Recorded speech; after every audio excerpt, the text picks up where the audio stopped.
Right, so I've now positioned my bridge onto the end supports at both ends. I haven't actually glued this part on yet because that really, because we've got a bit of play.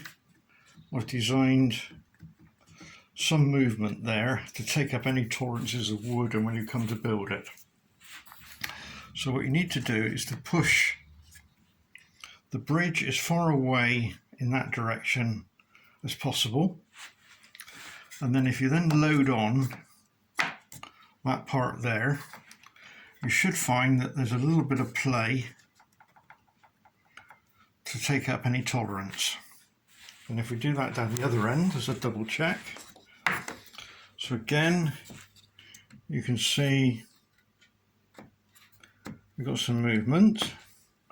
So if you take him out, so we've got maximum clearance, and again that will drop on quite nicely.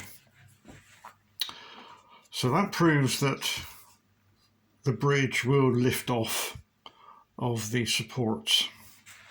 So if you're only building one bridge, you're not going to be joining two together. Now is the time to glue this part to this part. However, if you're going to be adding yet another bridge to it, then at this point you wouldn't glue this one on, because the next bridge will slot down and engage into that there. Right, just as an example of what can be achieved by stacking two together, we've got the one that I've just built, which you can see there, and then I've got an early development one, which is obviously not as good, it's got a few bits missing, but you can see what's possible by stacking two together. You can obviously stack as many as you like together. So I'm going to assume we're going to just be building one. So I will now glue that part in position at both ends. And it's a simple task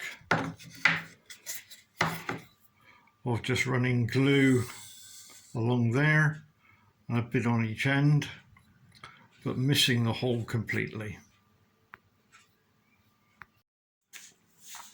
The important thing to remember though, of course, is that we have a pathway here. So as you can see, I'm about to build mine the wrong way because I have over here the parts for where the pathway is to go. So in fact I've got to change it around at each end so that the pathway fits. So I've got to move that one down to the other end and the other one up to this end.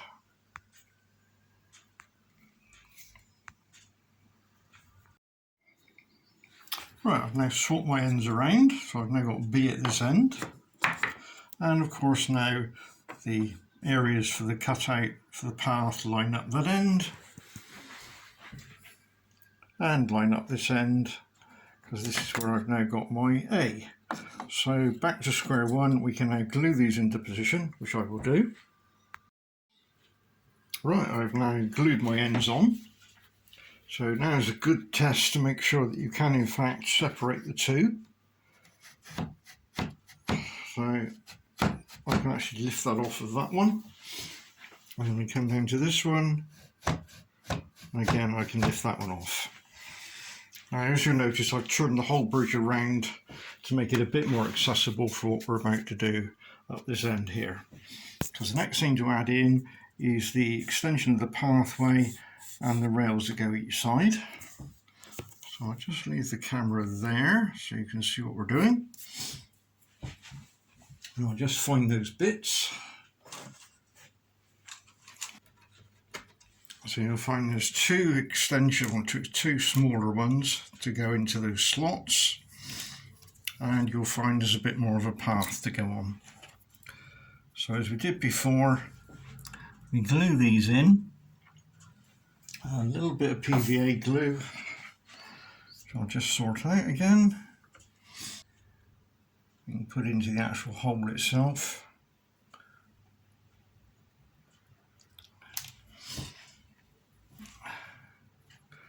and then offer him in. Not the easiest of things to do. And push him down. I'm struggling here, trying to see what I'm trying to do. Right, now the reason he won't go down is because he's too far that way, which is an interesting problem. It means that they need to be cut a little bit shorter. Unless, of course, yeah, I've done one right. So the actual length is different from one end to the other. I'd forgotten I'd done that. So that they will, in fact,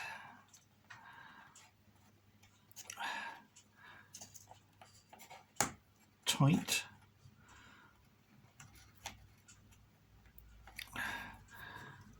Line up with the one that's there, but I'm having problems getting it down into the, there we go. Right, it's a tight fit down in. So we've got a long end and a short end. Just try and bring that into focus. There we go. So we've got a long end and a short end. The short end goes towards the actual bridge itself, which is a tight fit. So again, a little bit of glue in the hole.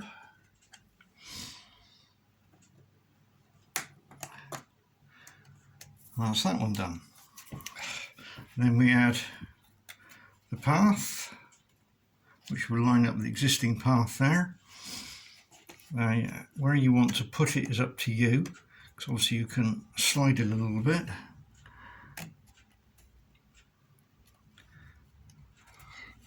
I would push the bridge hard up against this part, and then perhaps set this halfway along in between. And a little bit of glue to the bottom.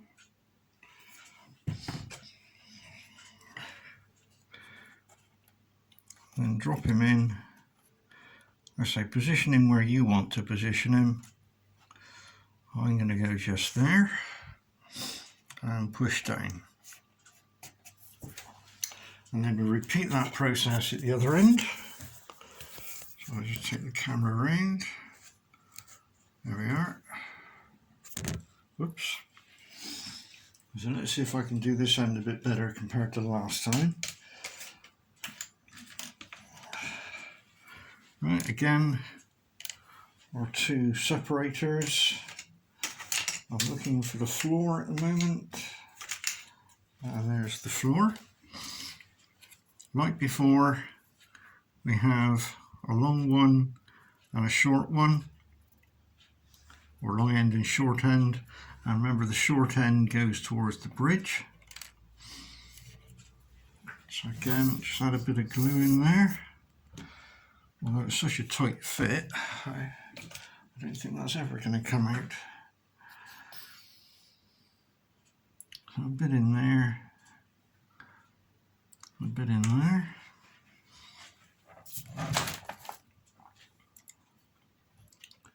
Right, let's see if I can get this one in a bit better. It's probably easier to do this without the bridge attached. I'm just trying to demonstrate what we're doing. Right, there it goes. And we'll do the other one.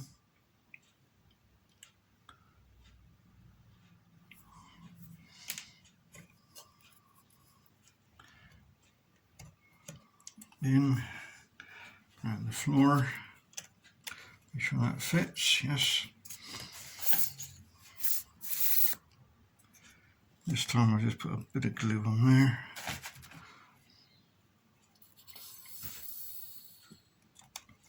Again, you decide where you want it. I'm going flush on the end there this time. Push down.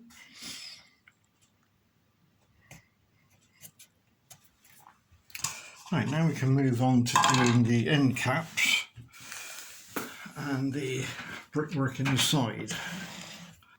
Right, because we've now located the bridge itself onto this part here, we can add in these parts here, we couldn't do that until we built the bridge, because it all depends on where the bridge ends up.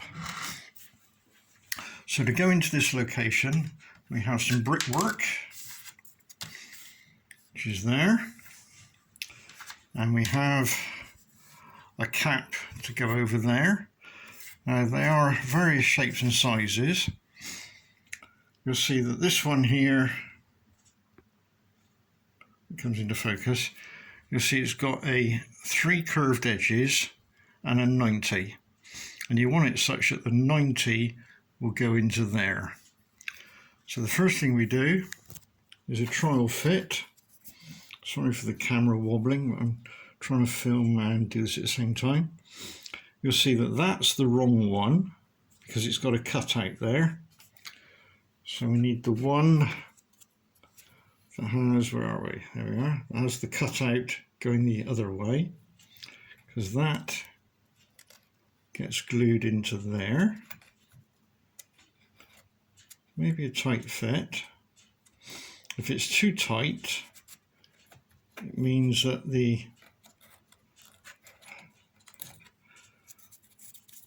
this area here I'm pointing to is come down a bit too far. So you may have to run a little bit of sandpaper into that notch to make it a little bit bigger, which is what I will do. Yep, so I've made my notch a little bit bigger, so that drops in there a lot better now. So we now have to glue that one in position. It should be flush running down that edge. Right, I've now glued in my brick wall down there. Now we can offer up the bottom cover that slots in like that there. So we can now glue that one in position.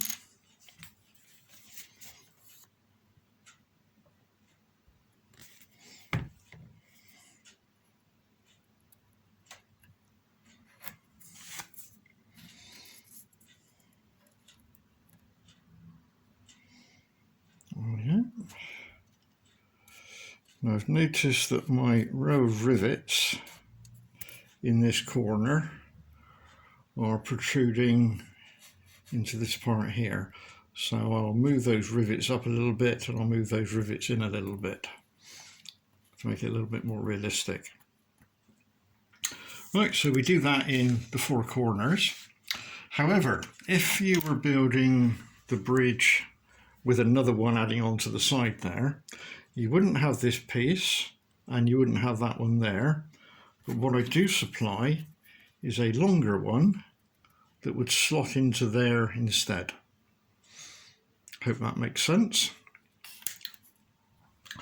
And then once you've done all your 4 corners, we have the caps which we made up before. They literally just drop onto the top there.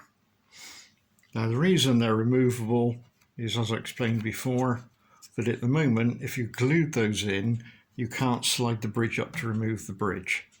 So to remove the bridge, it's take those off, and then you're able to slide that up and leave this part permanently fixed to your layout.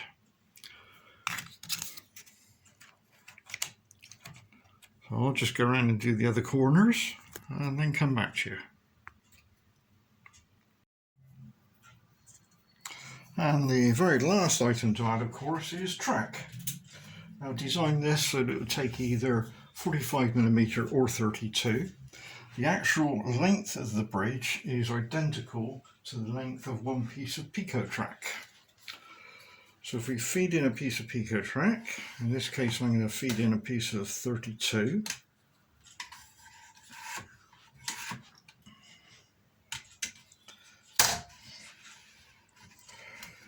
And you'll find that it's exactly the same length as the bridge itself. So there's no cutting of track to do. So when you lower the bridge into position, it will line up. Now, the method of fixing the track down, the way I would do it, and the way I've done it before, is not to fix in the centre, because that will bow the sleeper, but to find a sleeper like this one here, where there's no bracing underneath, and I would drill a small hole in each side there, and drop a 3 or 4 or 5 millimeter countersunk screw into the sleeper, washer and a nut and a bolt underneath. So do that. You'll be able to do that at each end, because again there's no supports. Let me just try and get down so you can see. So you'll be able to put one in each of those, and then how often you put them along is entirely up to you. I mean, you could do it every, let's say, 1, 2, 3, 4, 5, every 6 sleepers. So if I go to 6, you'll be able to put a nut bolt through there, and then 1, 2, 3, 4, 5, 6, one there, 1, 2, 3, 4, 5, 6, one there, and obviously on the very end there as well. So that will allow the track to be rigidly mounted. However, if you're using 45mm track, so I'll just remove the track. I'll slide in a piece of 45.